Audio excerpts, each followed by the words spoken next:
Hello, my name is Danielle Jones, and today I will be demonstrating how to mix paint to get desired colors. First, you will need some tools. You will need things like a paint palette and a stir stick. You don't need to have this exact type of paint palette though. It could be a paper plate or just any type of flat surface you don't mind getting paint on. Next, you will need paint. I personally recommend Master Touch and Deco Art paint. They're easy to work with and easy to cover up if you mess up. Next, you will need a cup with water and a paper towel.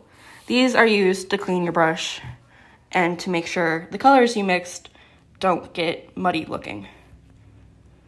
First, we're going to review the primary colors. There's red, yellow, and blue. These are the bases of all your colors. You can mix them to any degree you want to get the color that you need. Here I have mixed red and yellow to make an orange. To get a lighter orange, you would add either white or more yellow. To make it darker, you would add more red.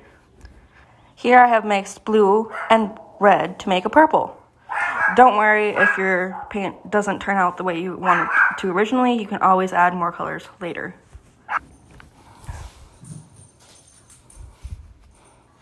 The next set of colors we're going to be mixing are skin tone colors. For this, you will need a white, a yellow, a red, and a brown. The next step will be to rinse off your stir stick in your water to make sure you don't get any primary colors in your skin tone based paint. After that step, you might have to change out your water because it will be pretty murky, and that won't help you with rinsing your tools. Okay, so now that all of your tools are ready, you can begin to mix your paint. With this particular skin tone, I am using brown, white, and red. That's to get more of a pinky undertone. After mixing it the first time, this is what that paint looks like. This indicates to me that I need to add more brown and possibly more white to get the desired tone I want. I always recommend starting with very little paint to begin with, so you can build to the color you want and add more paint if needed. So now that I have obtained that pinky brown undertone that I was wishing for, I am now going to add yellow to make the skin tone more even. I would like to reiterate that less is more when it comes to mixing paint because it is easier to add more paint if needed than it is to take away the color. This is how my final product looks after I mixed all the colors together and got the desired tone that I wanted.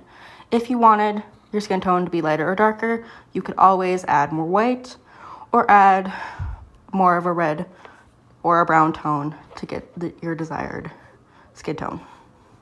Next, we are going to be working with the colors that were mixed earlier to make them lighter shades than they are now. To do this, you could add a lighter color like a yellow in the base of that red orange one, or in this one you could add more blue because that's what their lighter bases are. But for an easier trick, you could always just add white because that is a very nice lightening color. I have added the amount of white that I wish to add to the paint.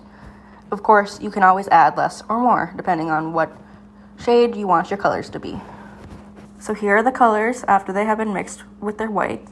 I always recommend rinsing off your stir stick before you move on to the next color because just to prevent color mixing that you did not want to begin with. Because if you mix colors that aren't complementary, it will end up in a brown color. For example, I have mixed all of the colors that I've used, and it turns out to be a gross green-brown color. So that's why it's so important to make sure you rinse off your tools as you are going along.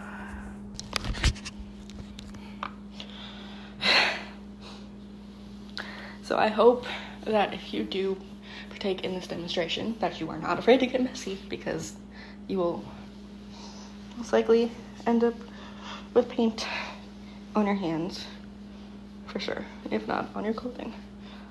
I also hope that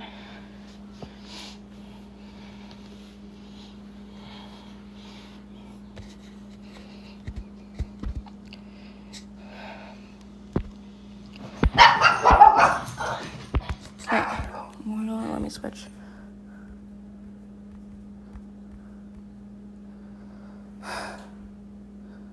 Oh, that's why it's going. One last tip of advice, if you are going to partake in this demonstration, I hope you're not afraid to get messy because it will most likely get on your clothing and on your hands. But if you do partake in it, I hope you enjoyed my demonstration and I hope it taught you quite a lot about color mixing. So thank you for your time.